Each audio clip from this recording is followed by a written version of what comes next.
And shouting out the Ministry of Wrestling podcast. The Ministry of Wrestling podcast. Do you know what I think about the Ministry of Wrestling podcast? It's my favorite podcast and I'm yet to listen to it. Right now, I will listen to it.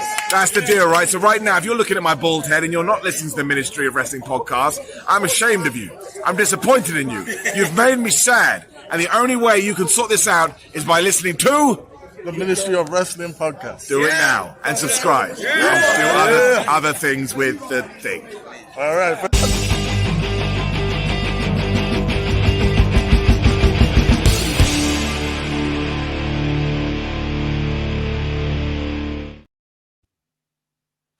Hey yo.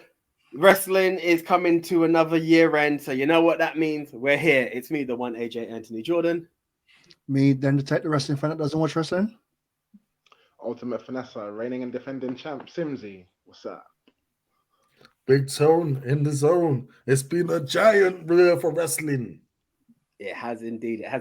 You are going to see a video which is the ministry's year in review, which is a personal one. But before that, let's take a bigger look at the world of wrestling. Like, we have had so many things kick off. So we thought we're going to do a quick round robin of these situations. Sadly, Nico's not here, bro. You're with us in spirit. So right now, we're going to go into a little discussion mode. And you know what happens with this discussion mode. The background changes, as does the screen. So right now, yeah, there we are. Oh, it says reaction show. Oh, my bad. It's our reaction. We're reacting to 2020. Exactly. That's the one. Yeah. And you know what? Look, they are the biggest company, irrelevant of whichever way we look at it. And that is the WWE. And last year, I put a vote out for my biggest oh my God moment was Vince McMahon retires. A bigger oh my God moment is Vince McMahon sold the WWE. That's right. He came out of retirement. He spun the world upside down. And yeah, he sold the WWE. No one thought it would ever happen. He said it would have to come from his cold, dead hands, but it sold. Then, as a man who is casual, even this must have affected you. What was your take on this? It affected me more than you can imagine because I was at WrestleMania. I never thought it was going to ever be sold. I thought this is a family business. It's always going to be a family business. Stephanie was coming back and it was going good. Triple H just married his way and it was all going good. But then Vince walked back into the door. So that wasn't a shock them coming back. But selling WWE to the point where we start thinking maybe it's going to go to Disney or something like that. But hey, they did the merger with My Sport, UFC. Crazy. But I'm shocked. I'm done. I'm shocked. Leon. Yeah, it was quite surprising for me, actually. Pretty much off the back of what Ben said. I didn't think he was ever going to sell. He just looked like one of those typical guys that would just deliberately try to sabotage a company just for the sake of doing it, because he could. I really didn't want him selling to Disney or any of the other companies.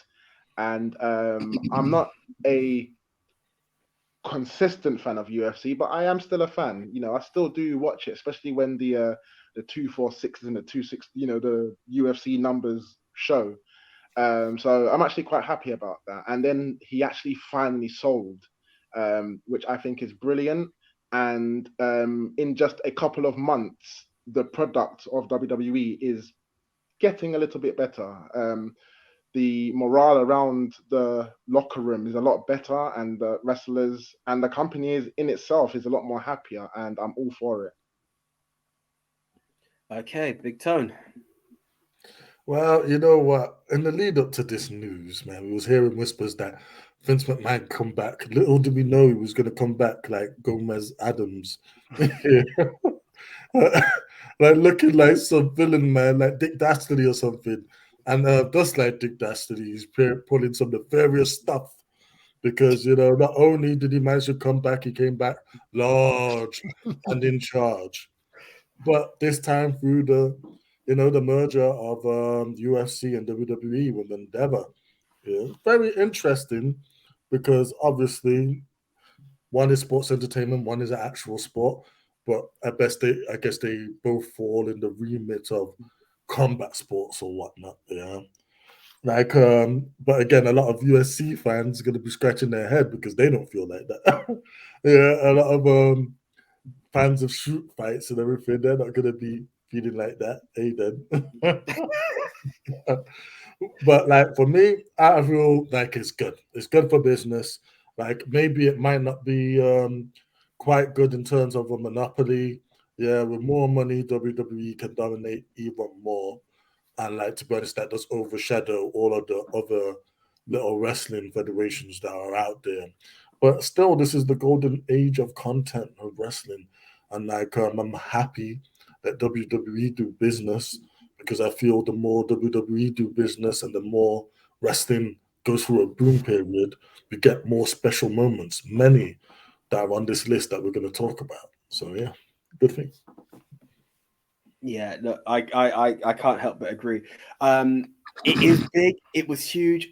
It kind of scared me because I knew in a McMahon hands and McMahon only hands, it goes in a certain direction. Love it, hate it, it goes a certain way. As Den said, the pleasures of a Triple H era, McMahon Helmsley era actually being a real thing, not just a storyline, was something. And I always picture Nick when he talked about the villain from Hawkeye, the star swirling villain. I just couldn't believe that Vince, who I've had so much love and respect for, just came back in such a bad way and actually sold the company. But I like the look that we've got from Endeavor at the moment, or TKO, should I say. They've kept the company separate. We don't have Conor McGregor just running down to like make a surprise running or anything stupid like that. And long may it reign that way. Just because you're both owned by the same company doesn't mean you need to see something. Mickey Mouse was not in Endgame. So why does Conor McGregor have to be at WWE WrestleMania? It doesn't need to happen. It was absolutely crazy, but the direction it's going in is all good. So I'm very happy with it. And talking of the direction it's gone into, this one I wasn't so happy with. I've come to learn to love it. But once upon a time, I used to call this belt the B belt. And that's because for YouTube purposes, I'm not allowed to mention the itch that happens after B, because I was calling it that belt before we started to clean up our act. Roman Reigns, the most dominant champion of our era, could not be defeated. We were all waiting for someone to take those belts off of him. Split the brands even. Let's see what happens. Will he lose one title here? Will he win one title there? No. We'll just merge it and make it a big gold belt and then bring out a new big gold with a big W in the middle and just crown a new champ because the champ doesn't want to compete. It was one of the worst storylines I have ever seen, but it felt like a charity gift to Seth. It was a pretty much given, or Cody was one of those. We thought, oh God, he didn't win. And this is how they give it to him. I think Seth has done well. They're stretching it out a bit too long. That's my only downside to it. It's been a bit too long, but I'm happy to see it. Den, what are your thoughts on this belt? The dumbest belt ever. I know they love to recycle ideas like they did it before when Triple H just got the heavyweight championship, but that was because the shows were no longer mixing. So you had the undisputed champion would no longer go to Raw, so hence the belt came up there. They could have done something like that. Not just we can't beat this guy, so we're going to create a new belt. I truly hope Roman Reigns go and collect this one as well. That'd be the ultimate one, because what's the point if you have to create a new belt for this to just you're not taking it off him. So yeah, until it's I don't like it. To this day, I still don't like it. It is the B belt. Leon. You know what? Yeah, I kind of have to agree with what Den the Tech said there, because yeah, it's just I don't know how I feel about it. I mean, here's one angle. You know, they've split those, but well, when they formerly had the World Heavyweight title and the WWE title, they've unified it twice. Is it twice in history now? This making it the third time. Splitting them belts again, to me, I think to myself, well, would it be a matter of time before they unify it again? Hence, like it's a unified title because of the fact that it's two belts being put together. It doesn't seem like they're going to split those belts now, so they've created the World Heavyweight title. On one side, what I like about the World Heavyweight title is it gives a lot of other wrestlers an opportunity to wrestle for a belt other than the two that Roman Reigns holds. There was talk about them splitting that belt so that he has it undisputed, and then the other show, that Raw would have another champion. But again, that wouldn't make sense. That's three world title belts in a division that doesn't make sense. AEW only have one, and then they have like a mid card belt, and then they have the TV title, and then the tags. With WWE, you've got the Universal, you've got the WWE, and now you've got the World Heavyweight title. Three championships, which is one too much, really. And another thing that Dender Tech said, I kind of would like to see Roman do that as well, because that means more than one company would have a modern day Triple Crown champion. And whether that would be interesting or not, I don't know. But in the end, one of those belts have got to go for it to make sense. That's what I think. Okay, big time. Well, I mean, damn. I've got to agree. Initially, I was like, "Oh, damn, this storyline is mad." I was gonna like, I just couldn't wrap my head around how you didn't just split the WWE Championship and the Universal Championship, go back to the two belts, but no, we give the consolation prize belt to either Seth or Cody. And man, if Cody would have got it, damn, it would have been an even worse shape than it is. But you know, as I said on our reaction show, time is a great healer. Yeah. And I feel Seth has had great defenses with it. It's also been nice to see a champion defend his title on every single pay-per-view. Yeah. Which is can only be positive things. And now look what's happened, yeah, with a certain person's return. We're looking like both nights of WrestleMania are gonna feature main events with their respective champions. And because you've got the both of the belts now, you know, you can have massive main events, both featuring title matches, which you might not have been able to before, especially if you're still doing the Roman Reigns storyline. This creates intrigue and possibilities of how we're going to get to those two main events as well. So I think the World Heavyweight title is a good thing. Just please hot potato it a bit next year.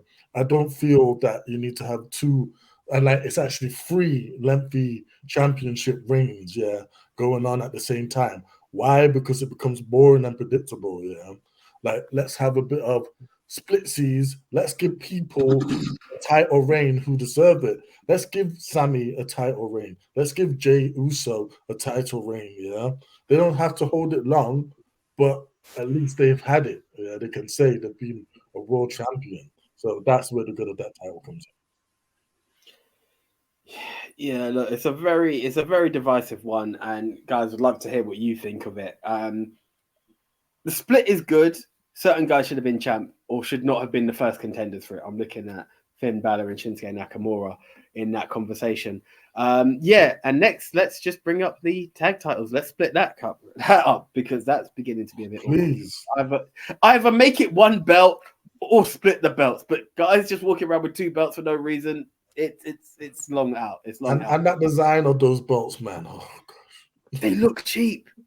I feel like the toy I bought my cousin previously has more value than the current tag titles. They look cheap as, man. We've had three versions of those belts as well: the gold, the red, and now the blue. Yeah. Bronze, right. sorry, bronze, not gold. I'm trying to figure out the way to bring these up. Yeah, okay. They are kind of linked, and I'm trying to think: do I hit on a high or no? We're gonna have to hit on a low note on this one. On a respectful. Yeah, but this is it. It's on a respectful exactly how the list is going. Copy the list. Yeah, exactly that. We lost some greats. We lost Terry Funk, but that was sad. And I say this with the most respect to the Funk family. Terry was up in age. What really shocked and rocked me to a degree, and we didn't get a chance to publish all the videos that were there actually at the time, was the passing of Wyndham Rotunda, aka Bray Wyatt. Now, not too long ago, we just lost Brody Lee, aka Luke Harper, who was like his best friend. And then just hearing this news that Bray had gone, Bray had been released by WWE, had just come back, gone through like the longest promo ever, then had a match with someone we're going to be talking about later on. And it's like, okay, what's next for him? He's off sick, then he's gone. Like, there's a message, Bray Wyatt dead. And I was like, what? My brother was the first person to send it to me. And I'm like, what? How? No. And I was thinking, is it suicide? Is it this and that? Sadly, it was health complications that led to the untimely passing of a man who, as I said before in a video that no one got to see, I'm not going to be a hypocrite and say I loved the last run of Bray Wyatt. However, one thing I've always said, I respect the creative mind of Bray Wyatt. It's irrelevant of what you think of an individual. A man who is in the same age bracket of myself, gone, was just unreal beyond belief. It gave me shades of Owen Hart, shades of Eddie Guerrero. Someone who was still active in the game, gone, was absolutely one of the most heartbreaking moments I've ever heard, like, come across. It really hurt me on a personal note. That's how invested I can be in wrestling sometimes. And the only bit of solace I currently have right now is that WWE stepped up and offered, well, have given Bray Wyatt a Legends contract, so there is earnings for his kids because their father is no longer there, but still would have been with the company. So that's the only part. But man, such sad news. Then, Yeah, it was sad hearing that Bray died. I'd heard nothing but great things in his mind in the wrestling game. Weren't a fan of the Fiend character. Yes, I was one of those guys that didn't like that Fiend character. I remember when he was Husky Harris, and I was at the UK show, and they were doing the trials, and you had Wade Barrett, Husky Harris, and a lot in there, and we were chanting for Husky and Skip Sheffield. Yeah, I remember all those names. Yeah, it was back then for that. But one shame I'm really, really upset about to hear is not just the fact that we lost a guy, we lost a wrestler. We never got to see him tag with his brother. yeah, I wanted to see them two together so bad. And it looked like they were working on that. But man, to hear someone younger than you as well, younger than me, gone, it's shocking. It's really shocking to hear that. But yeah, sad. And also sad to hear what his last match was. At least it was with someone we're going to talk about later to help raise them back up. So you probably saw something you didn't already see. Leon. Absolutely devastated. Everything that man touched, Wyndham Rotunda, it was literally like it touched a gold. The guy could reinvent himself so many times, and the more he reinvented himself, the better he got. He had his trials and tribulations, and he was still of that brilliant creative mind to come back and be one of the most memorable characters in the history of not just WWE but professional wrestling. Um, I really loved the Firefly Funhouse. I still watch that to this day. Um, and it was one of his best creations ever. I liked The Fiend as well. I thought that was brilliant. I will never forget his entrance with Finn Balor. I will never forget his entrance at that SummerSlam against Finn Balor as well. One of the best entrances, which literally mirrors somebody like The Undertaker.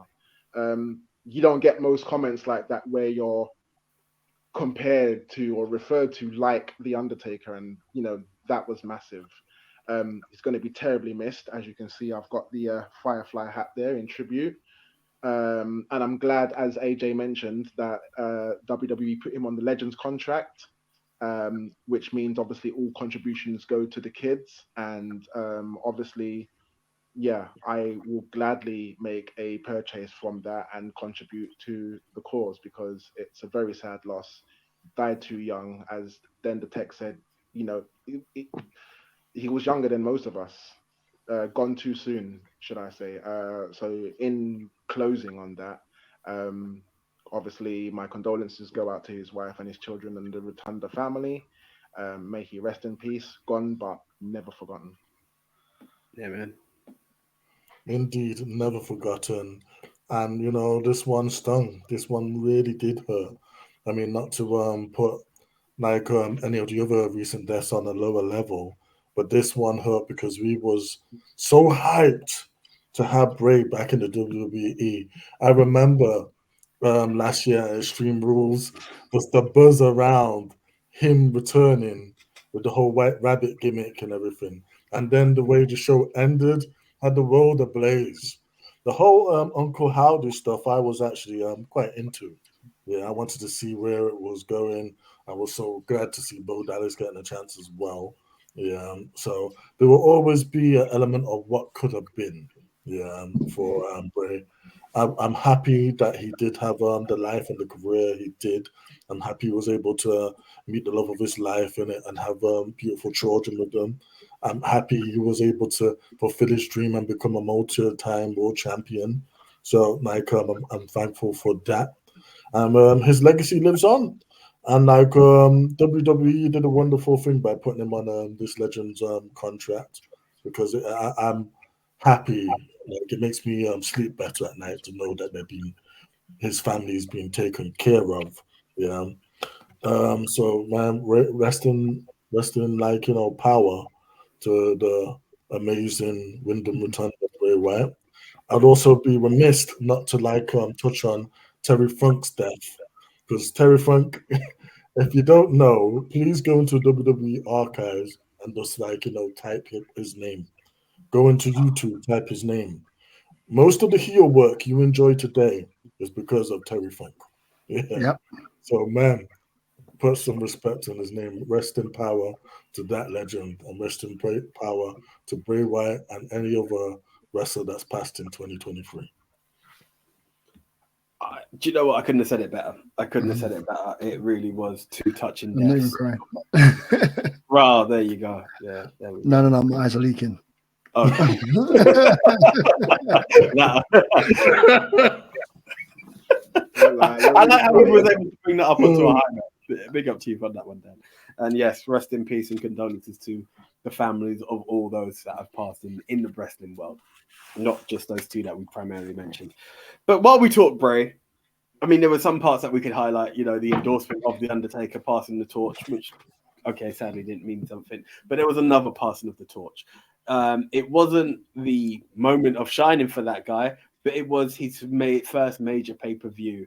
It was something that had the people going, yeah, we were there for it.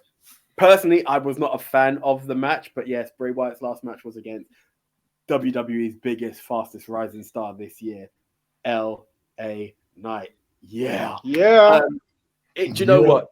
It's so crazy to look at it because I'm happy we're going to end on Big Tone because I know Big Tone can talk about the NWA side of this superstar. But I remember watching this guy in NXT. But again, I don't have time to watch the product as much as I would love to. But him and Cameron Grimes for the $1 million title was something.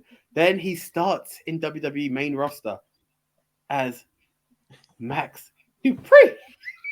He's a male model agency and it's all over the place. But people are not buying into it. And Hunter, I could only say it's Hunter because I know this wasn't Vince, is seeing that people are not buying into this. And this guy was a hot product back in NXT. And more, the transition comes. We need a shining knight is one of the statements that come out. And more, he drops the male models. The music comes back. LA Knight is on the scene. The noise we made for that guy at Money in the Bank just shows how much the world is all over him. That's my experience of him on a live front. And I just think, you know what? I'm happy he didn't win the title against Roman because I don't think that time is right just yet. And I think it would have damaged him. But there is great stuff in line for this guy. His age isn't on his side, so WWE do need to move a bit faster than they are. But yeah, LA Knight, well done, my friend. You've earned your spot in the WWE as far as I'm concerned. Then over to you. AJ ain't nothing. Think of Diamond Dallas Page. He started when he was like 36 and became one of the biggest stars at the time. My thing with LA Knight, I kept saying, I've never seen him wrestle. And it was like, yeah, he was in that Mountain Dew match. As much as we didn't like it, as I said earlier, the Americans loved that match. Well, the Americans I was around. I'm still not a fan of that match.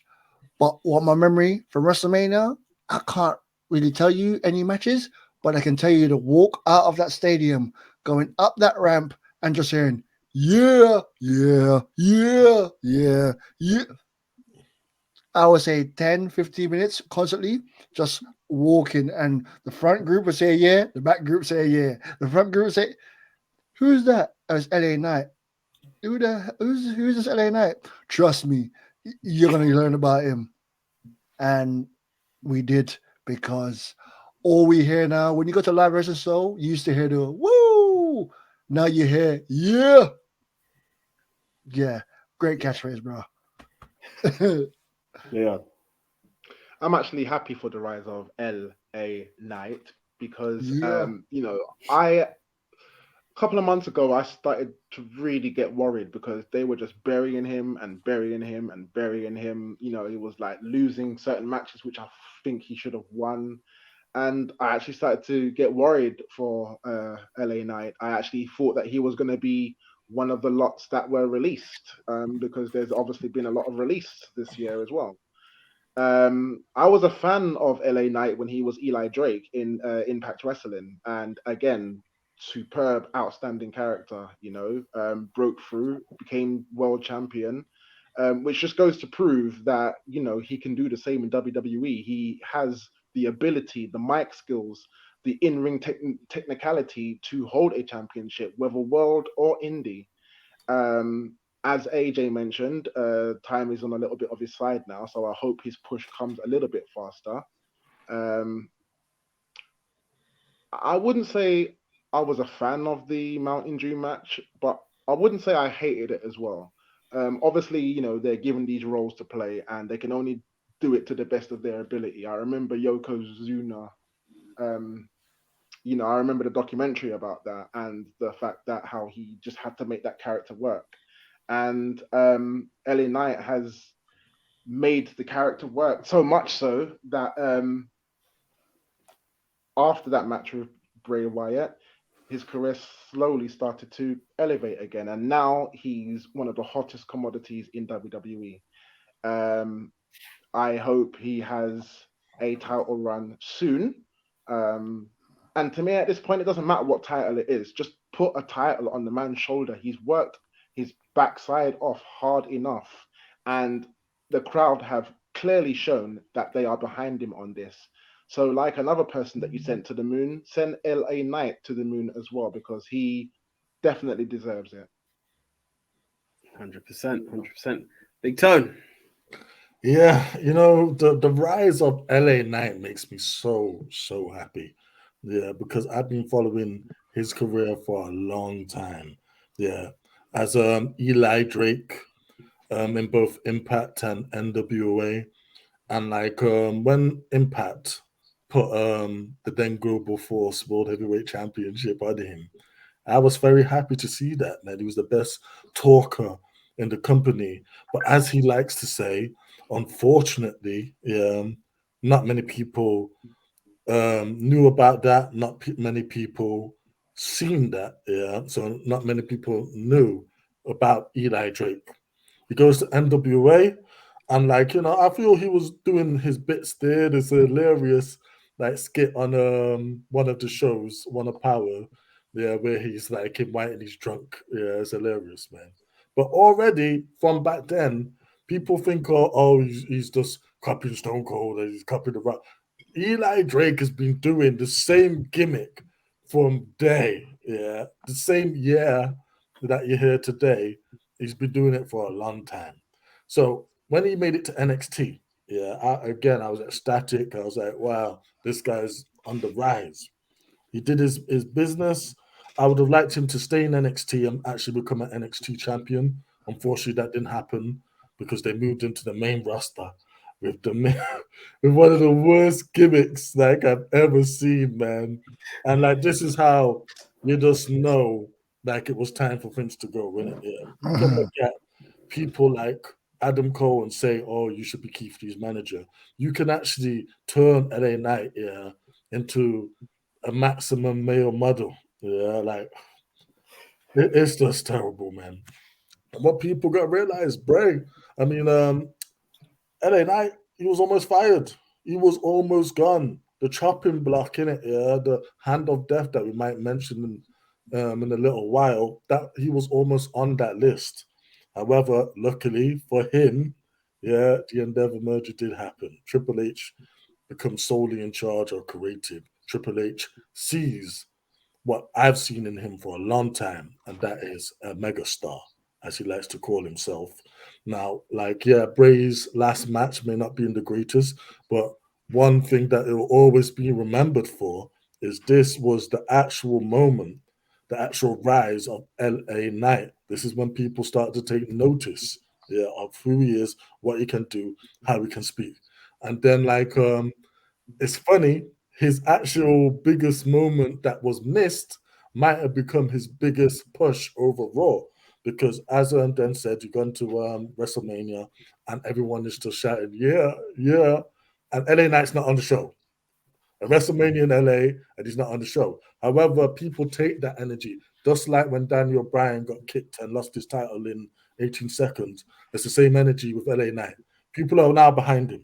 He comes out, starts getting cheered louder, louder, louder, to the pinnacle of what I say is his cheers and Money in the Bank. Yeah, he's gone to all the way to Saudi Arabia and challenged for a world title.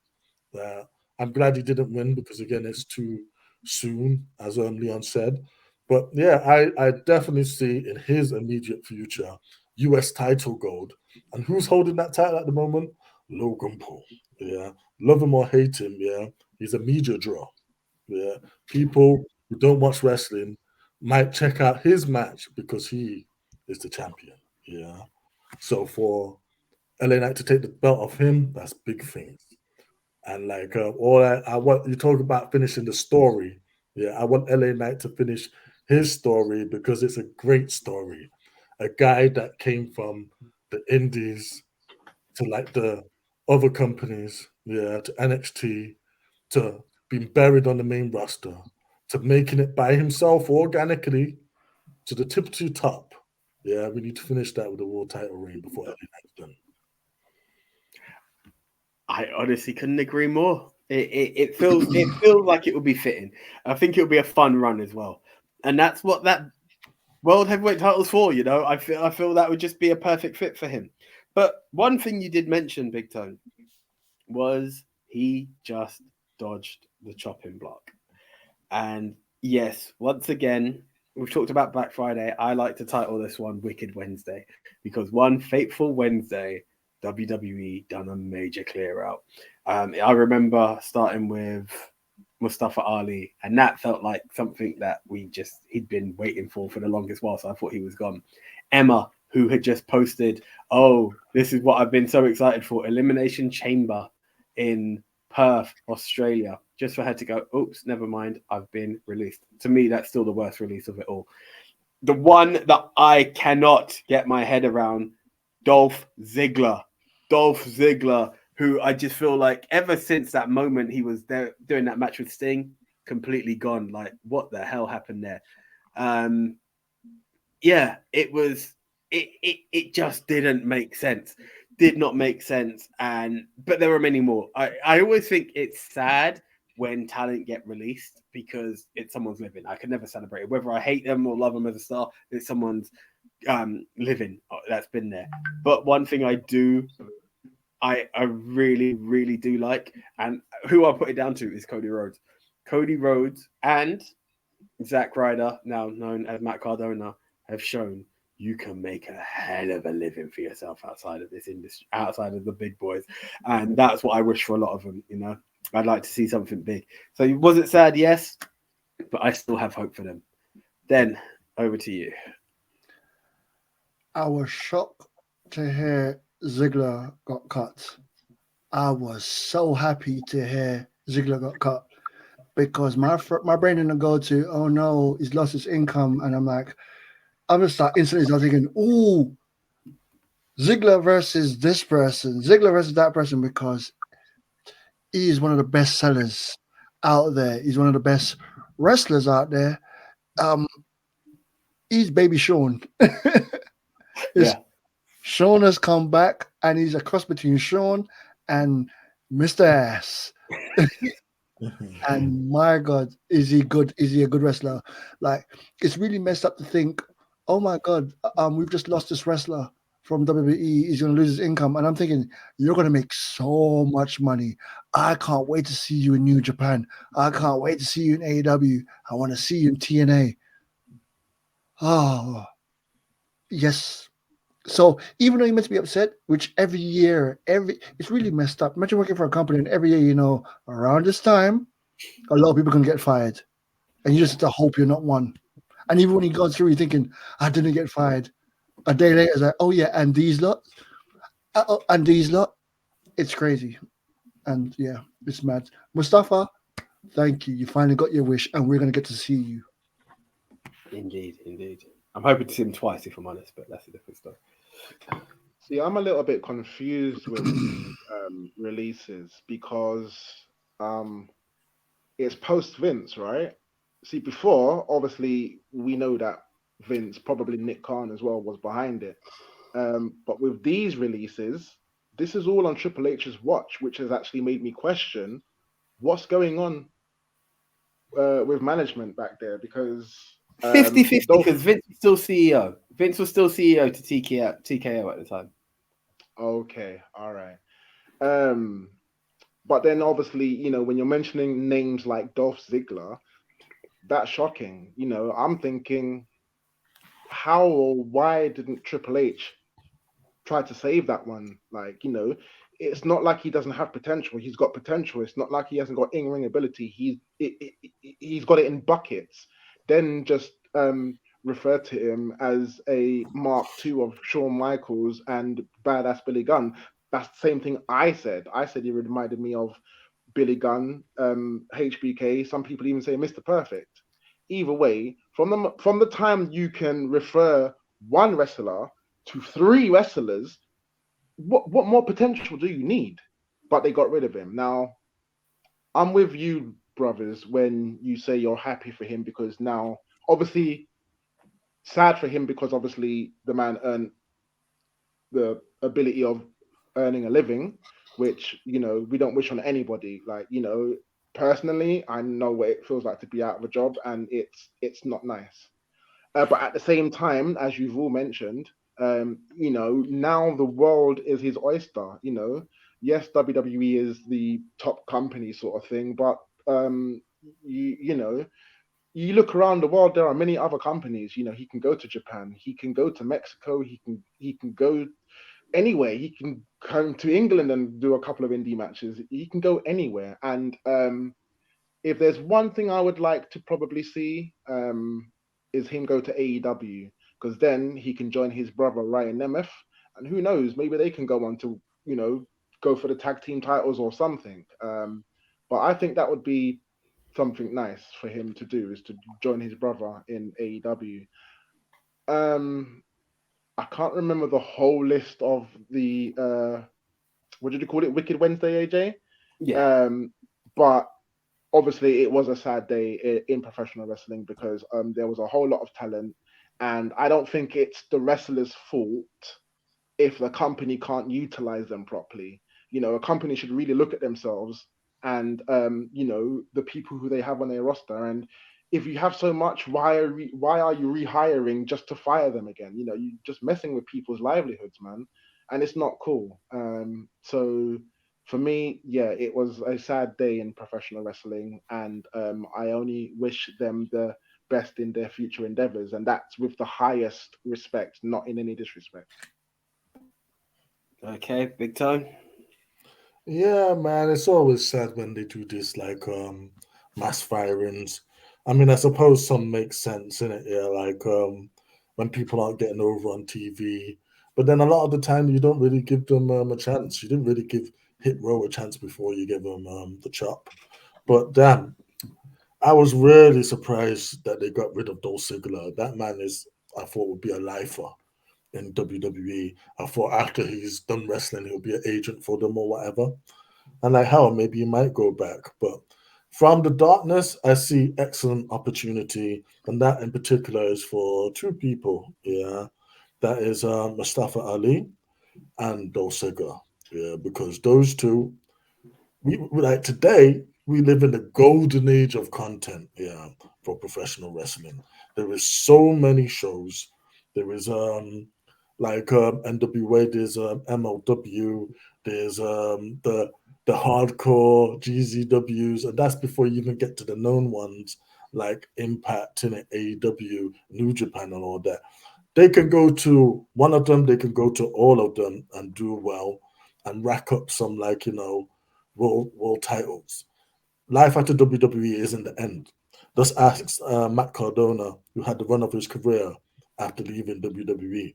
As Cody Rhodes, man, when he left WWE, what he did on the indie scene, and now he's back now as WWE's biggest star. Yeah. As Drew Galloway, yeah, after he tore it up in all over Britain, all over Europe, yeah, and in Impact, and then come back and was main event in WrestleMania, man. It's not the end. Yeah. And I hope like that Mustafa and especially Ziggler can follow the same path because these guys are excellent talents, man. Oh yeah, by the way, Matt Riddle going to MLW, that's interesting. Yeah. We didn't even Yeah, mention that Matt Riddle was on that list. of course, Riddle was on that list indeed. Yeah. Yeah. So there you go, guys. Look, as sad as it is it right for a company to release someone if they don't have anything for them and give them the chance to be bigger elsewhere? Comment below. Who was your biggest hurt? We've all said Dolph, but who was your biggest hurt? Are you happy to see they're doing other bits? Dolph Ziggler's coming to Manchester for a meet and greet. Mustafa Ali's doing a world tour. Let us know below. Okay, talking of world tours, stuff went a bit international this year. We know all of our pay-per-views happen in the States mainly. However, we were quite lucky in the sense that we had Puerto Rico to get Backlash. We, the UK, got Money in the Bank. Turning Point even came back, and obviously there's something else we're going to say that had us all in. But yeah, it was a really very exciting moment. I think what I loved most about it was, as much as we were excited and we thought we were going to be the first, and I really in my heart was a bit hurt when I was like, what do you mean Puerto Rico's got Backlash? That's before Money in the Bank. I thought we were first. I thought wrestling had that love for the UK. That's what kind of hurt me on it. But my God, when I heard that crowd, I was excited. And I think that's a good thing about the international flair. I think there's a chance of people who don't get wrestling, mainstream wrestling. I mean, we've got a lot of UK wrestling here. People who don't get the mainstream wrestling in their home country really show their appreciation. Like, I love everything about Money in the Bank, but my God, Puerto Rico, what you guys done for Backlash, mwah, like it's nothing but love. That's all I can say. Den, how was your feelings to seeing wrestling go international with their pay-per-views? Wonderful. Wonderful. First off, we all get to go to a show without paying a lot of money just to fly somewhere, paying for expensive hotels and all that. Also, the fact that, as you stated earlier, the international fans are so much better. We don't get it, so we appreciate it when it happens. And as much as I think the UK fans overall ran the show that made noise the entire show, Puerto Rico win just for Bad Bunny's entrance. I mean, I know Bad Bunny plays. I mean, when it was the biggest entrance, he walked out and my God. If you don't watch wrestling, just watch that moment and you will get the buzz. Love the fact it's just keep doing it. Keep doing it. I love the fact that y'all doing it and keep going international. You got Germany coming up. You got Australia. Just bring WrestleMania out of North America. Take it out of the continent. Yeah, and we've got France as well. Leon are getting France, Backlash. Yeah, and so from Leon to Leon. International pay-per-views. It's one of the most brilliant things ever to happen. You know, just by finding out how the fans are in America for their own American wrestling, it doesn't make any sense to me. Yet the whole world is showing the American fans how it's supposed to be done. As then the tech mentioned in Puerto Rico, where they had Backlash, they were noisy from beginning to end with every hit, with certain entrance musics. As when Bad Bunny came out to Shambhala, like that was crazy. I actually started listening to that song because of the way that they were reacting to it. And it's an old song as well. It's not like it was a new release. It was one of his old songs, and I'd never heard of it until he came out to that pay-per-view, to that song. Now I've got it in my playlist. So definitely memorable. Then you got the UK, where we just show the whole world, you know, how it's done. And I think they should do more. They've obviously got their show in Saudi Arabia. They've done shows. Well, they're doing a show in Australia, the whole of Europe, the whole world, and I think it's good. I think it's brilliant when a company admires their fans outside the US because wrestling has a massive fan base, and it's not just the United States. It's the whole world. I think the UK being outside of US, the number one fan base in the world. Um, so I think it's a beautiful thing. I think it's a wonderful thing. I say bring more to the UK, bring more around the world, because obviously, as true fans, they will follow. So yeah, credit to it. Big turn. Yeah, man, like I said, 2023 has been a big and great year for wrestling. And again, them taking these pay-per-views abroad, what could be bigger?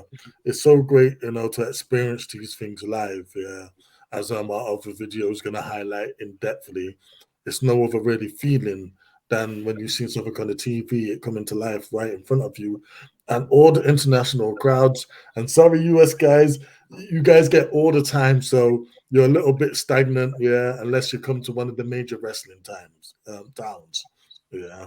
However, Puerto Rico, man, they shut it down. They were so loud. They rivaled us. They really did. They rivaled the UK fan base, and it was just wonderful to see. But then, of course, you talk about all the UK based pay per views that happened this year, man. All In and Money in Bank. Yeah, they were both fire events. We were both able to go to both of them. Yeah, and then even you get in Turning Point, yeah, TNA, Impact Wrestling show up as well, them doing the business here in our wonderful shores. And of course, next year there's even more. There's Berlin, yeah, there's Australia, and I couldn't be happier, man. Just keep it coming, keep it moving. International pay per views can only be a good thing for the wrestling business as a whole. Yeah. Look, even when I talked to Chris Sabin, he mentioned how big it is for the UK. But more importantly, guys, as a wrap up, if you're US based, what was your biggest? Which country do you think showed the most love to being an international one? Was it the UK? Was it Puerto Rico? Would love to hear from you guys. Anyway, while we're talking on that, let's just talk numbers of international because good old TK did bring All In to the UK shores, Wembley Stadium. It wasn't the big one, and it done numbers. It done huge numbers that I think for wrestling was very, very positive, and it's become an annual thing. So, for anything as a wrestling fan, big up Tony Khan and long may it rain. I like to see the tides raise when it comes to wrestling. Shout out to Nico on that line. Then, so that line is everywhere. Shout out to Nico for stealing that line. So sorry, I'll call you out. You're gonna get me back for this. Yeah. Anyway, what's it called? AEW All In. I'm so glad it came over here. And as I said, there's a lot of people there that haven't watched wrestling for a long while. And to watch AEW, you think, oh, Attitude Era style stuff. So it might get people back in, and then their attention drifts and they start watching this and watching that. It's the hardcore fans got their friends to come along. So I had fun. I had fun at that show. Didn't know any of Judas, but I tried to sing along. I can't wait for next year. If he's back again, I know just first two words. I'm just not a big fan of Fuzzy. Fair play. They're coming to the UK as well, but I guess you don't want to. Sorry, I just said. Yeah. Okay. Leon. Absolutely ecstatic about All In coming to Wembley. I think it was my first time in that new stadium. Don't even think I've even seen a football match there, but did get to see the first AEW pay-per-view on UK shores. And for their first pay-per-view in the UK, I mean, wow, what a pilot. What a pilot. I think it should be an annual thing. Or if not an annual thing, bring more shows over to the UK then, because we've definitely got the facilities to hold them, and we've definitely got the fan base for it as well. I'm glad that my first experience in a football stadium was on professional wrestling. I'm actually really happy about that. And I really hope that they bring more shows to the UK because really and truly, I mean, everyone's already covered everything already, so I don't really want to repeat what everyone else has said. But we show the world how it's done. So the more events come over, the more we will attend and show the whole world how it's done. Indeed. Big Tone. Yeah, again, once again, congratulations to AEW. I heard Tony Khan recently say in an interview to be AEW is to be constantly under attack. Yeah, because again, once you've done a good thing, like, oh, you've only done the small thing, like, make the biggest UK attendance record for a wrestling event ever, but then people still got something negative to say. Oh, he didn't sell it out. Well, you try selling 72,000 tickets and then we'll talk, innit? No, they did an amazing job, an amazing show. I can't wait to go again in 2024. All in was great, man. It will go down in history as one of the best wrestling events like that there was. And again, one of the greatest moments of my life personally. So, all in. Tony, we're all in. We're all in. We're all in. As is Will Ospreay. He has been the biggest bloody star going through every bloody promotion apart from WWE and has just made a name for himself. We've seen him at Rev. We've seen him there, but he finally signed to AEW, and it looks like he'll be headlining AEW for All In Part 2. I can't wait to see it. I think Will Ospreay is gradually... Tony, you mentioned it to us previously off camera that you believe he's like the biggest star of this year, and I can't help but agree. I really have got on the Will Ospreay train. I think he's all... I mean, Nick's gonna be like, I've been saying it for years. All right, bro, you have. But like, honestly, I'm in. I'm all in on Will Ospreay. Can't wait to see what he does next year. Then, So, sorry, we're talking about Will, but I didn't see him in the subject comments. But we can move forward with this because I swear, going from Will, I'm meant to talk about TNA return. No. So we're talking about Will Ospreay. very quickly. Okay, Will Ospreay, you're smaller than I thought.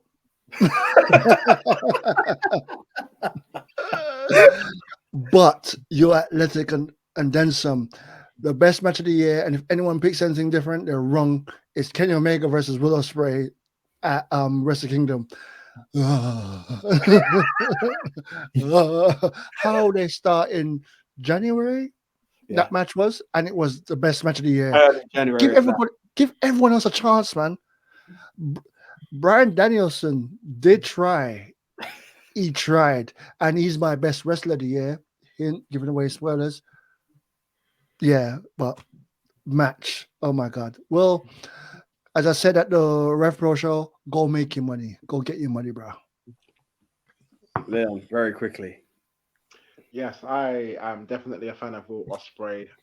Glad to see another UK talent in the professional wrestling game, and yeah, it's like everything he touches turns to gold. As Dender Tech mentioned, brilliant match. At Wrestle Kingdom, 7-star type match, and I hope he continues to do so. But I also hope that AEW utilize him properly as well and doesn't put his talent to waste, because it would be a sad, sad shame for him to just get lost in the realms of the other wrestlers on AEW. Don't know if actually I'll leave that. Yeah, I'll just leave it there. Behind him 100%. It's one of my favorite UK wrestlers, and I will be following him for 2024. Absolutely. All right, so look, 2023, like everyone has opinion who was their best and everything.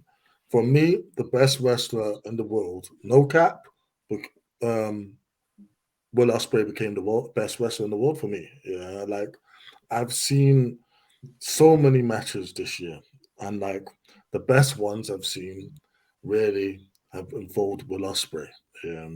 With his match against Omega, both of them, yeah, just absolutely blowing it out of the water. You go to Impact Wrestling now, and he's fighting Josh Alexander in a certified classic, man. Yeah, you're going to like All In, and he's fighting Chris Jericho, like a guy who could be like considered a certified GOAT, man. So We was all wondering where he's going to go, and he's going to AEW. Yeah, I'll keep it short and sweet. Go get your money, Will. Go become a big star.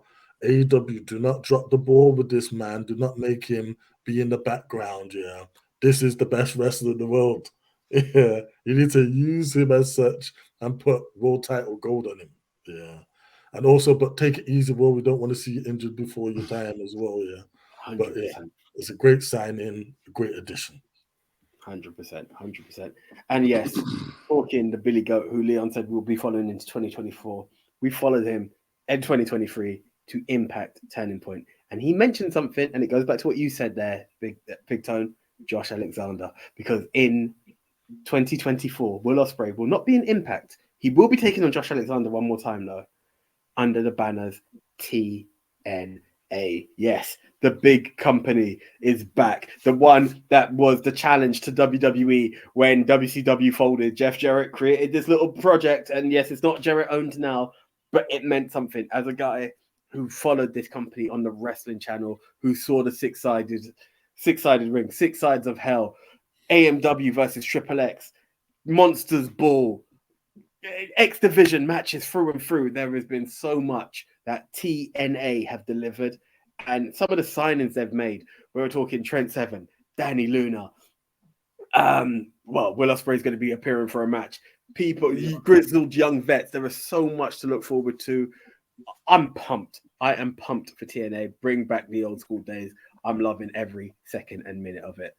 Then TNA, it's a classic. Don't get rid of the name because it's got a stigmatism to it. You know, y'all just heard what's it called again? Just change the name to Impact so we can. This is all Hogan stuff. Still, I don't know why they held on for so long. Impact. They change it because they think of and right, but no, it's a classic name. People know it. People from my time would go, "Oh, TNA," where Kurt Angle show some skills. Sorry, Kurt Angle did some things you never thought was possible. He had every single title at one point, all at once. You had AJ Styles came from there. You got Samoa Joe. You got they don't come from there. They came from other places, but that's where they got to shine. They came from ROH, but they got to shine in TNA. And literally, everyone's going on about AEW right now. That's how it was at TNA. But now they're coming back. With that name means people can just go, "Oh, you're watching TNA? Oh, they're still around?" Because not many people know it changed to Impact. Impact's a different show. TNA is a show, and boy, you took too long to come back, and I'm glad you're back. Though I might be start watching again. I'll be watching. Actually, I'll be watching TNA. I can consume one product. Go for it. You're not making the wrong choice there, Leon. Absolutely ecstatic that it's back. You know, me and Big Tone especially are fans of TNA in TNA wrestling, Total Nonstop Action. I mean, if you just then the tech just mentioned some names that ran through that company, you know, but you've also got your Booker T's, you know, your Kurt Angles, the Hardys, the Dudleys, Booker T. You've Christian, had nothing but legends go through that company, and it was great, minus Hulk Hogan, but everything was brilliant about that show. I myself was unaware about the problems that they incurred, and then when they became Impact, and then they became Global, then they became Impact again, and now it seems they've got themselves out of that rut, and it's becoming the great company that it was. And I just hope that it can continue, and hopefully they've learned from the mistakes in the past, and hopefully it will be up there with the other 2, 3 promotions that are majorly considered right now. Everyone knows about WWE, everyone knows about AEW, everyone knows about New Japan Pro Wrestling. It's time for everyone to be reminded and reintroduced to TNA, because I tell you what, as AJ said, it was competing with WWE when WCW went out the window. What does that say? And that's the one. Big Ton. Yeah, like people will be like, like they don't remember, the fact that TNA was at one time the second biggest organization in America, maybe in the world, man. Like you had all of the big stars that it didn't work out, or they were taking a hiatus from WWE, they all went there, man, and had like some of their best years ever. Christian Cage, yeah, got his certified main event run in TNA, yeah. Kurt Angle had some of the best matches he's ever had in TNA, yeah, against the likes of AJ Styles, yeah. And then again, some of the legends that went to WWE are considered legends today. Man's like AJ Styles, where did they start? Yeah. TNA. Yeah. Samoa Joe. Yeah, like yes, he was in Ring of Honor, but again, where did he make a name for himself? TNA. Yeah. Those three words, those three like letters, TNA, they still roll over the top of every wrestling fan's tongue. Yeah. Even like 20 years later, even when they've done been Impact for a good 10 years, people still say, oh, is that TNA? Yeah. Or as they refer to TNA. I don't know that Impact exists. So it's a good logical move to bring back TNA because it's simple, it rolls off the tongue, yeah, and it has history. Yeah, they were wrong to ever change it, but now they can correct that and forge a new chapter in the legacy of this company. So yeah, I'm happy to see TNA back. It has to be said. And while we're talking TNA, Eric Young, Frankie Kazarian, oh god, Shark Boy maybe, Shark Boy. Well, there was one other person, but Bobby Roode's another classic in there. There were so many Beer Money. Beer Money, of course. Leon, is there something you want to add very, very quickly? Yes, very, very, very quickly, just a couple of seconds, because we've mentioned all of these amazing superstars. But another thing I must mention about TNA, which they made brilliant, is that unlike the diva situation that was going on in WWE, they had the knockouts that were actually wrestling. Gail Kim, fighting, Awesome wrestling. Kong, you had some of the rivalries that I still watch to this day from your Awesome Kongs. You know, one of my favorite entrances in The Beautiful People. You know, you had Gail Kim. It was absolutely phenomenal. And Definitely. I tell you what, 100%. one of the first divisions to take women's wrestling seriously. That's what I had to add, and that's all I'm going to say about that. If you like what's been done with female wrestling today, yeah, you need to thank three letters, and that's TNA. TNA. Sorry, I had to add that. Sorry, I forgot to, but no, never apologize. That's perfect. It needs to be stated. It needed to be said. We were missed. Just previously, we were talking to Alicia Edson saying we think it's got the best women's division in wrestling, and we're not mentioning the knockouts division. How ignorant of us! And honestly, Leon, thank you for that. And obviously, Motor City Machine Guns are also TNA originals that needed to be mentioned. There are so many great names. I apologize if I've forgotten any, but TNA coming back is nothing but great news. But wrestling fans, what do you think? Comment below. Let us know. How do you feel? Those three letters are back. TNA. Yeah. Okay, right. Talking of comebacks, the Viper returned at Survivor Series. Randy Orton. At first, I thought it was a work. I did not know Randy was as injured as he was. There was talks that it was over. His dad even said, like, my son may not be back in the ring. I was hurt by it. He came back jacked as ever. I wish he came back just in time for RK Bro to have a bit more of a storyline, but it didn't happen. He came back. He cost me points at Survivor Series because I thought Judgment Day were going to win, but that's my own ignorance.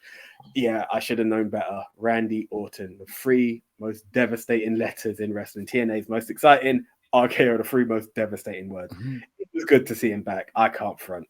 Welcome back, Randy. Then. Oh, what a goal. Yeah. I was the biggest Randy mark. It was Randy versus John Cena, and I was on the side of Randy Orton because he was cocky as fudge. Like that pose. How many people did that pose? Every time, everyone did it. Everyone did it. This was in. I got the hat. I got the shirts. I got the snake. I got the gas mask. I've got Legacy. I've got all the shirts because I was a Randy mark. I was a fan of Randy before he had the skull tattoos on his arm when it was a stupid. I can't show you my imitation Goldberg tattoo. Yeah, because Randy was right. He was just so athletic. He was so gifted. He is so gifted, like to the point of wow. So when I heard he might not ever be back again, I was like, no. And then I was like, he might return. It's just a shame that he returned the same day someone else returned and overshadowed him. But it doesn't matter. Right now, watch what's happening in wrestling. You have one person doing all the talking and one person actually being great. So you know what? As Randy says nowadays, daddy's home. Perfect. I love that. I love that. Leon. You know what? In the history of professional wrestling, yeah, there has been two great snakes in its history. You had Jake the Snake, who was the innovator of the DDT. You had the Rattlesnake, who became one of the greatest wrestlers of all time. And now you have the Viper. You And I tell forgot you you what, forgot Santino's snake, by the way. oh, on that, yeah, forget that. But You threw him off now. because I actually watched a video of Santino giving someone the Cobra, so that just made me laugh. But yeah, good one, AJ. Um, Absolutely thrilled that he is back. I myself was a bit concerned when I heard rumors about him never being able to wrestle again. I mean, we've had a couple of those avenues already with Edge, with Daniel Bryan, with Saraya, formerly known as Paige. So it was actually really happy to see him back in the WWE. However, obviously, if he wasn't able to wrestle again, at the end of the day, it comes to your health at the end of the day. And, you know, your health, your family, all of that comes first. So if it was his last match and he had to retire, as sad as it would have been, I would have been happy that at the end of the day, he's still able to, you know, still make his money where he can make it, still do interviews, still do, you know, go into movies even. But at the end of the day, it's his health that came first. But then there came the turnaround. He got the all clear. He's back. He's bigger and bulkier, and you know, I think he's in his best shape of his career. As AJ mentioned, it would have been nice to see, you know, what would have happened with RK Bro, but unfortunately, we won't be able to see that. But that doesn't mean that we're still not going to see great things. So I'm absolutely happy that he's back. I hope he has a healthy run, and if it is his last run, well, I will definitely be behind him. Preach. Big Tone. Yeah, as everyone said already, man, I was very worried about Randy's injury, and I thought he was going to be another one of those cases. But Mm. no, he's back. And let me tell you, I watched it today, the reaction of when he came out. Yeah, people may say that certain other people upstaged him, but I don't think so, man, because again, that was one of the best returns I've seen, man. Like one, you got you got like this war game match going on. They swerve us, did it, by having Rhea come out. And then 2 seconds later, Randy's music hits. That pop was sensational, man. Everyone blew off the roof. He come back. He's in the best shape of his life. He's jacked. He is jacked, and he's bigger and badder than ever, man. He comes. Him and Cody have a little bit of a moment, yeah. RKO's all around, and now they've done the right thing. They've sent him to SmackDown as Raw was looking a bit superstar heavy, but now like he's gone and he's going after the bloodline. It's a perfect storyline. It's the perfect way to lead into WrestleMania. So Randy, I'm glad you're back. Give us more great years. Okay, guys. Okay, so like you've heard it, we're all pumped. But let us know, how do you feel about RKO back in the WWE? It's got to be good news. There's no one who's going to say negative. But if you do exist, comment below. Would love to hear from you either way. Now we talk about Survivor Series. We talk about potential upstaging. If 2023 cannot be said without CM Punk being in there. CM Punk returns. CM Punk has the world buzzed. I saw it come in and I was like, he had to go to that company. It made it seem like anti WWE had the king of anti WWE in there. CM Punk was there doing his business. Then All Out came, and then there's a scrum. He's talking crap. He's shooting from the hip, and then what do you know? All Out turns into Brawl Out. We've heard about it. Doors are being kicked off. Dogs are going mad. Ace Steel is biting people. I can't ever talk about CM Punk without mentioning Ace Steel. I didn't even know about Ace Steel until I heard he bit Kenny Omega. What the hell? There was a dog there, but Ace Steel was the one who was biting. What is going on? He gets suspended. He comes back. He has a Jungle Boy uses real glass because he's not too fond of anything CM Punk says. CM Punk is all over in like locker room leader mode. Has a fight with him. Comes out. Takes forever to come out. In fact, at All In, he has an awesome match with Samoa Joe. Possibly one of my contenders of the year. I really love that match. Puts the belt on his thing. Says he's a real world champ. Doesn't challenge the current champ. Next thing, he's back in WWE. What the hell? I don't know. I couldn't believe it. I've always said I wasn't sure if that's where he would go. I knew he might do Hall of Fame. I wasn't sure if we'd ever see him back. I thought he was Impact bound. He's back in WWE. People hate it. I'm not going to lie. I kind of like it. I kind of like CM Punk back there. The attitude, I feel he's done a bit of growing up, but I feel the figureheads in the back are not people who will be tweeting, I feared for my life. So I believe CM Punk is going to be slightly more contained. And I'm excited to see what comes next. That's my take on it. He's made mistakes, but I think he's balanced. I swear to you, me switching the camera right now, I cannot wait to hear this because I know this man is very, very, very vocal when it comes to CM Punk. Then the tech, please, your views.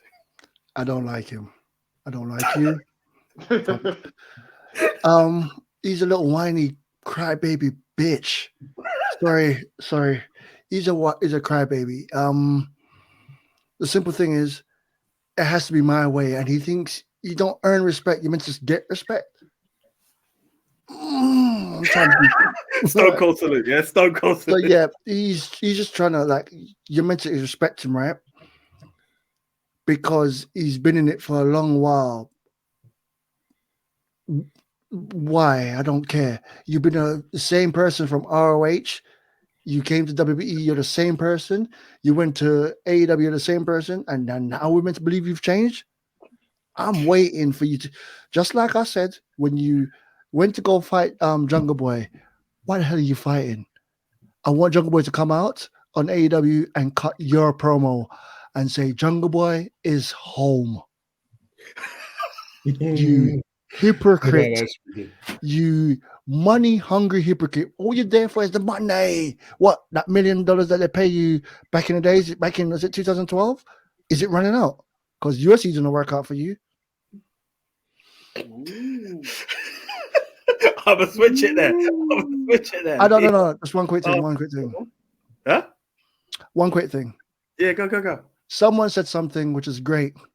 Go away, you cancer. You're nothing but we don't want you here. Stay over there. You cancer. I knew this was going to be gold. Leon, over to you. I'm 50-50. Now, I'm not going to lie.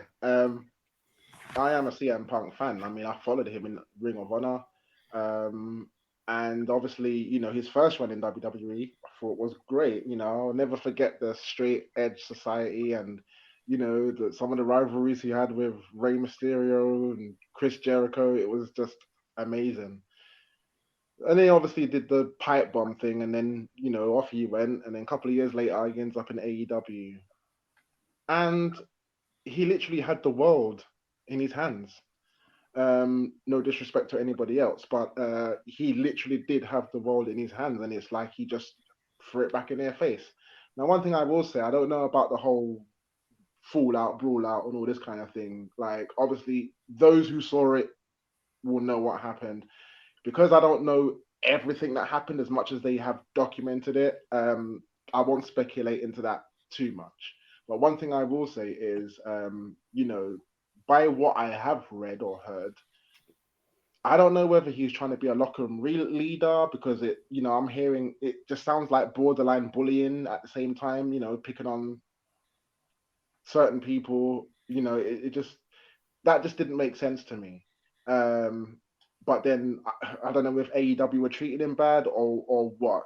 But to me, from the outside, it looked like he had the whole world in his hands. Unfortunately, it didn't go that way. Apparently, he went for Tony Khan as well. Apparently, and I don't know how much of that is true, but in the end of the day, he got dismissed effective immediately.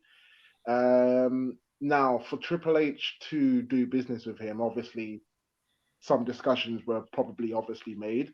Some laws were probably laid down. But at the end of the day, the most the man can do is apologize and, make things right. If this is his run to make things right, even if it's to put the other wrestlers over or whatever, and he's trying to do right now, well, I can't fault anybody for that. I just hope that I think, as AJ said, that he has matured and that he has, learned his lessons and, do things the right way right now. Because clearly, as both companies have shown, you do things the right way, man, and, the whole world is in your hands. He's obviously ain't got to worry about selling or anything else like that. He is as over as anybody would be. Whether he's booed or whether he's cheered, he's getting a reaction. So to me, that's good.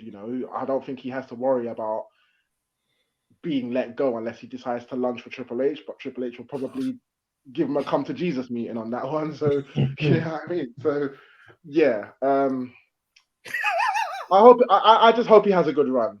I hope he has a good run. I'll probably still buy one of his t-shirts because I always did like the that t-shirt that he had there with the lightning bolt. So yeah, I'm 50-50. I just hope he has a good run, and that's that, and treats the other wrestlers with respect. Big tone. Yeah, well, I'm very positive on his return. It's been well documented. Everyone's had an opinion on this, but I feel this is where reality kicks in. Yeah, for a lot of wrestling diehards, a lot of marks, shall we say. I'm a self-professed mark. I don't care. I love wrestling, man. Yeah, and it was always going to be a sad day for me to see CM Punk leave in a bad way. Yeah, leave in disgrace. Yeah, leave and then not hang up his jersey.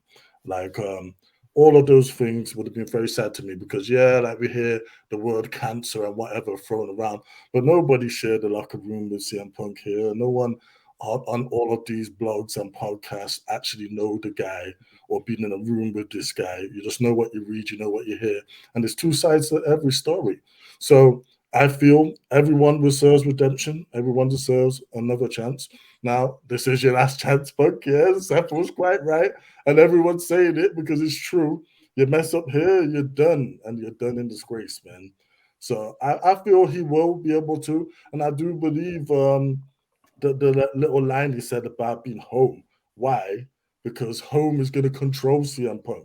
There is not going to be no backstage fights. There's not going to be anyone going up to him saying you should have a word about Jack Perry using glass here. There's not going to be anything silly like that. He's got a set script. He's going to go carry it out. As Ned's head, he is here to make money, and that's his prime objective, maybe. But again, it's also about legacy and about main eventing WrestleMania. Yeah, and they put him in a prime position to do it. Yeah, like it or not, he's a lot of people's Marmite. Yeah, but there's no denying that he is the biggest star in wrestling. The reaction the whole year has literally been the year of Punk in some form or another, big or small, angry or calm. It's been about CM Punk. And that return, I tell you, they put up the graphic. Yeah, before it was done. Yeah, me and Leon jumped up when we heard that music. Yeah, the whole crowd jumped up. That's one of the biggest ovations I've ever heard. Yeah, and he's still getting cheered, man. He's proven what a big star he is. So whether diehards hate him or not, casual WWE fans couldn't give the slightest crap. Yeah, and now he's heading for probably what's going to be his biggest run ever, man. So kudos to you, CM Punk. Don't mess it up. Dan, I saw you put your hand up first, Leon. I'll come back to you. Yeah, it's just simple. I give you one good thing about CM Punk being back, and it shouldn't always link the husband with the wife. But we get to see AJ Styles in the Royal Rumble, the Women's Royal Rumble. That's what I'm looking forward to. AJ Styles, AJ Lee. Yeah, that's what I'm looking forward to. It's like AJ Styles in the Women's Rumble. Yeah. Well, his hair. Have you seen his hair lately? Have you seen his body though? He's matching Randy, bro. He's catching up to Randy, Leon. I was like backing up what Big Tone was saying, because I remember we was watching this pay-per-view, right? And I'll be honest with you, I wasn't really feeling the pay-per-view. I was like, well, that was kind of under like whatever. And I remember like looking to get my coat ready because it was obviously the end of the pay-per-view. They did it exactly like Bray Wyatt's return, right? So it was like right at the end, like you see what I'm saying? Everybody thought it was done, and then all of a sudden, me and Big Tone were like, yeah, it was. And yeah, that was true. I was excited. Big Tone was excited.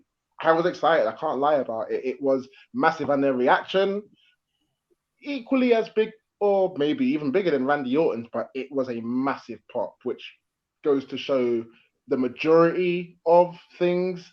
CM Punk is good for business in WWE. Guy.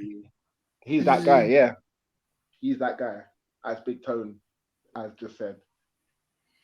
Right. One thing I didn't mention in closing, and I'll do it now. He needs to keep his mouth in check. And I know there are scripts that permit that, but I think he's going to be a bit freelance. But a man who talks about the company, I would never go back to the place that made me sick. MJF, you're just a cheap version of Miz. Then tweeting Miz and telling him to go and do certain things on Saudi parts and what have you. All of this and all of those things that he's done, I'm waiting to see someone who's been that vocal at the next Crown Jewel. That is when I think he is going to be absolutely buried. I know WWE don't force people to go there, but I think he will be because, hey, he's not here to make friends. He's here to make money. Ooh, Phil, you're going to have some explaining to do. Look, man. You're going to have some explaining. Triple H has said it. He's always said it. Yeah. It's what's best for business. And this is him. This is Endeavor. Yeah. This is all people. We as wrestling fans, we think with our emotion. That's why we can say we love or hate somebody or something that's happened. But the machine, the cogs behind this couldn't give the slightest damn. It's about what's going to make him the most money. And what's going to make him the most money is main event CM Punk.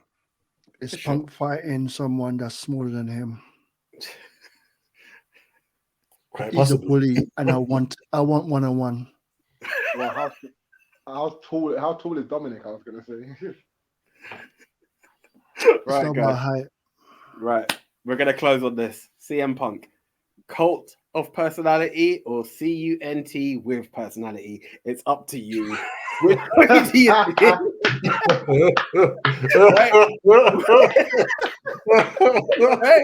It's on you guys. How do you see CM Punk? I am torn as hell. Sometimes he winds me up. Sometimes I love the guy to the end. I've always been entertained by him either way. And that's why I'm kind of smiling to see him there.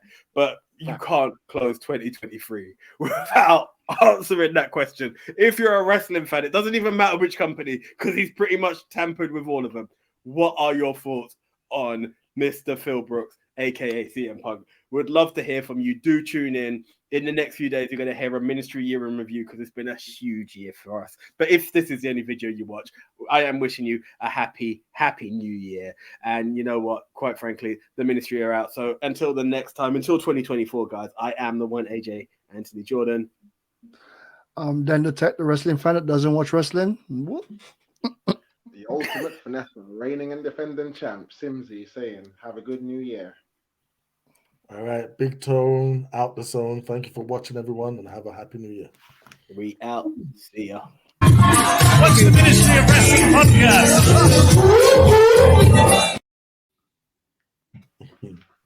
All right. Sorry, guys. Oh, man, I really don't like that guy. What's that, sir?